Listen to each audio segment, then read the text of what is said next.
Shatori Walker-Kimbro has been waived by the Indiana Fever, leaving space to sign someone else. There is a specific terminal kind of organizational rot that takes hold of a professional sports franchise right before it completely implodes. It is the kind of rot where the front office is no longer making basketball decisions, but instead operating out of sheer unadulterated panic to cover up their own catastrophic incompetence. When a coaching staff grinds their generational superstar into physical dust, lies to the entire world about the injury, scams their own paying fan base, and then desperately starts firing veteran players to free up roster space. You are not watching a basketball team. You are watching a serious integrity concern. Welcome back. This is WBasky, and today music. We are ripping the doors completely off the hinges of the most chaotic, legally precarious, and visually humiliating 24 hours in the modern history of the Indiana Fever franchise. We are seamlessly blending the explosive, raw outrage of a scammed fan base music with the cold, hard, indisputable legalities of the WNBA salary cap, music injury reporting rules, and roster compliance mandates. We are breaking down exactly why the sudden shocking release of Shatori Walker-Kimbro is the ultimate proof of Stephanie White's coaching malpractice. We are exposing the looming league scrutiny into the Fever's fabricated injury report. And we are going to reveal the ultimate break glass in case of emergency public relations stunt that the front office is currently plotting to win back the thousands of fans they just defrauded. Let us set the scene and completely expose the absolute unmitigated disrespect that the Indiana Fever front office just displayed toward a seasoned WNBA veteran. Was waived by the Indiana Fever. She is a plethora of guards on the Indiana Fever, so this waiving isn't actually very surprising. She did also only get 3 minutes, I think, in 2 games. Yeah, 3 minutes in 2 games, and those were garbage time minutes, of which her only stat line was 1 turnover. On Thursday afternoon, the Indiana Fever officially announced that they were waiving guard Shatori Walker-Kimbro, and they did it in the most tone-deaf, insulting way mathematically possible. The official social media account posted a graphic with a little white heart emoji music and the caption, "Thank you, Tori. Thank you. Thank you for what exactly? Thank you for sitting in street clothes for 3 consecutive games as a DNP coach's decision." While Stephanie White completely panicked and played Caitlin Clark 37 exhausting minutes until her spine literally gave out. Thank you for collecting a veteran minimum salary of $300. Zuzo to play exactly 7 minutes of completely meaningless garbage time across 5 games. The irony is so thick it is absolutely suffocating. Let us look at the actual basketball analytics, because the numbers expose a coaching staff that is completely devoid of a cohesive strategy. Shatori Walker-Kimbro was signed on April 16th. She went through a grueling training camp. She earned her roster spot in the preseason opener against the New York Liberty. She exploded for 18 points off the bench and was a team-high plus 12 on the floor. WPasky demanded that Stephanie White use her in meaningful regular season minutes to give Caitlin Clark and Kelsey Mitchell a legitimate breather. But Stephanie White is too insecure to trust her own bench. She kept Walker-Kimbro hostage on the active roster for 5 entire games, refused to put her on the hardwood when the team was choking away overtime games by a single point, and then unceremoniously threw her in the garbage. That is not roster management. That is profound organizational confusion. You do not sign a veteran, pay her hundreds of thousands of dollars, watch your starting point guard physically break down from exhaustion, and then waive the exact player who is signed to provide relief.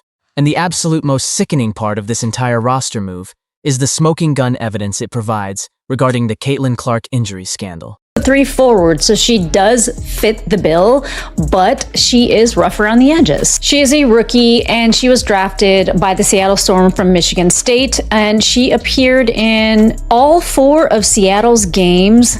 The most recent one against the Indiana Fever, she was in for 18 minutes. She did score 5 points, 2 rebounds, 3 assists, 2 steals, and 2 blocks. So she did a decent job in the Indiana game. Against the Toronto Tempo, she was in for Because while the Fever were busy tweeting heart emojis at a player they just fired, the WNBA league office was quietly sharpening its knives. We have to talk about the massive impending investigation into the Indiana Fever's blatant violation of the WNBA injury reporting rules. As we documented, Caitlin Clark was scratched an hour before tip-off against the Portland Fire. She was never listed on the mandatory 5 p.m. injury report the day prior. The reporters showed up expecting her to play. The fans bought expensive secondary market tickets, expecting music her to play. And the massive multi-million-dollar sports gambling markets accepted wagers under the explicit legal assumption that she was playing. This is not just a ticketing issue anymore. This is a severe league scrutiny-level integrity issue for the entire sport of professional basketball. The gambling markets now drive a massive percentage of WNBA revenue. People are betting their mortgages on Caitlin Clark's assist totals, her three-point props, and the Indiana Fever moneyline. Those bets are mathematically calculated based on the league-mandated injury report. If Caitlin Clark is secretly managing a chronic back condition, and the Indiana Fever front office is intentionally hiding that information from the public to protect their own ticket sales, the absolute integrity of the betting market is fundamentally destroyed. The WNBA is currently facing massive pressure from their sportsbook partners. Commissioner Kathy Engelbert has absolutely no choice but to launch a full-scale investigation into Kelly Kroskoff, Amber Cox, and Stephanie White.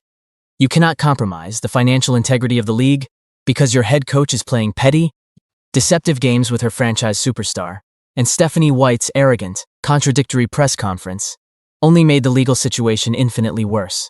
She stood at the podium and offered contradictory messaging to the media, claiming Clark is perfectly healthy, claiming they are not managing anything, and then immediately following it up with the cowardly disclaimer, "I am not a doctor."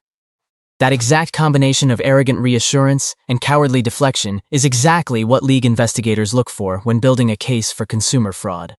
But the absolute undeniable proof that the front office is lying to the world just dropped on the official injury report for Friday's game. In her final season with UConn, she did average 11 points and 6.6 rebounds a game. I don't necessarily think that that's the way that the Indiana Fever are going to go, but she is someone that is available, and she's known more for her defense and decent rebounding. The other option that the Indiana Fever has is to do some sort of a trade. I don't necessarily see this as being the most obvious option because Shatori Walker-Kimbro was just let go. I don't know what her trade value would be anyway. She was also on a veteran minimum of $277K, so there's not necessarily a lot to play with. I don't know who they'd really be able to.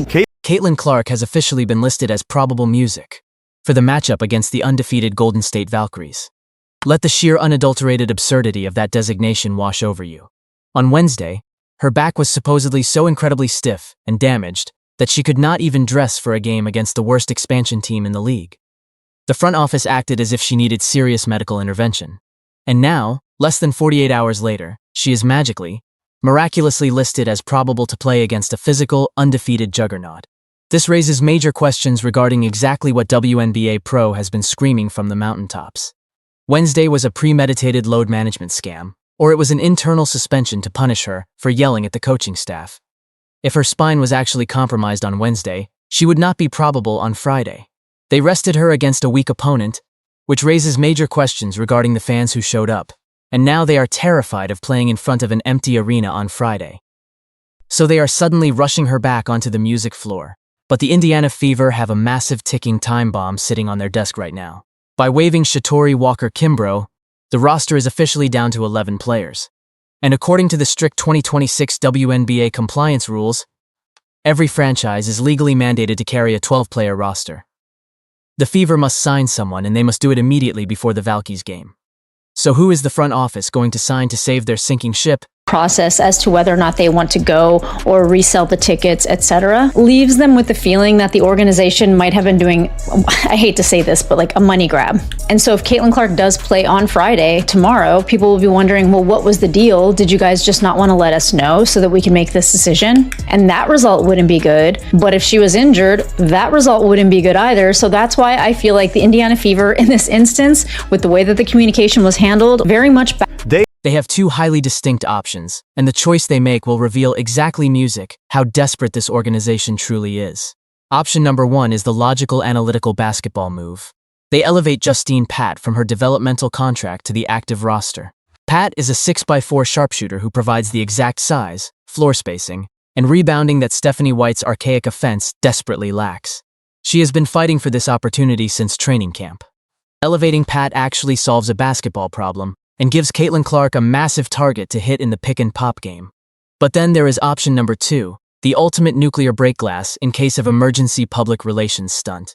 What if the Indiana Fever fully realizing that they just completely destroyed the trust of music their fanbase? Fully realizing that they are facing a league investigation for consumer fraud, and, staring down the barrel of 3,000 empty seats at Gainbridge Fieldhouse, decide to steal Kate Martin from the Los Angeles Sparks? Kate Martin is Caitlin Clark's absolute best friend from their historic run at Iowa. She is currently sitting on a developmental contract in Los Angeles. Under WNBA rules, the Fever can submit a standard roster contract offer to Martin. The Sparks would have the right of first refusal, but if they decline, Kate Martin books a one-way ticket to Indianapolis. This is not just a feel-good internet story. It is a highly calculated, desperate maneuver to win back the thousands of fans they just alienated. Martin is a legitimate high IQ perimeter defender who understands spacing and has completely telepathic chemistry with Caitlin Music Clark. She brings a level of locker room sanity that Stephanie White is entirely incapable of providing. Signing Kate Martin would be the front office admitting total humiliating defeat. It would be them admitting that they cannot sell tickets without leveraging the Caitlin Clark ecosystem. It would be the ultimate apology to a fan base they just scammed. The Simon family ownership group is officially on the clock. The grace period is entirely over. The empty seats are eating directly, painfully, into their profit margins. The roster must be finalized. The head coach is drowning in her own fabricated lies, and the WNBA investigators are actively reviewing the Wednesday night ticket scam. You have to make a choice in the next 24 hours. You can sign a player who actually contributes. You can force your incompetent head coach to use her bench, and you can stop grinding your franchise superstar into physical dust. Or you can continue to operate like a corrupt minor league carnival and watch Caitlin Clark walk away from your franchise when her contract expires. This is WNBA. Smash that subscribe button right now if you want the highly analytical, completely fearless, unvarnished truth about the deep-rooted business and politics of the WNBA that the mainstream networks are absolutely terrified to broadcast. Drop your most explosive, unfiltered take in the comments below. Should the Indiana Fever sign Justine Pate for size, or pull the ultimate PR stunt and poach Kate Martin from the Sparks? And will the WNBA officially fine Stephanie White for the injury reporting scam? I want every single honest basketball opinion in that comment section. Hit the notification bell because the roster decision is coming. The league's scrutiny and fines are looming music, and we are documenting every single chaotic move this front office makes.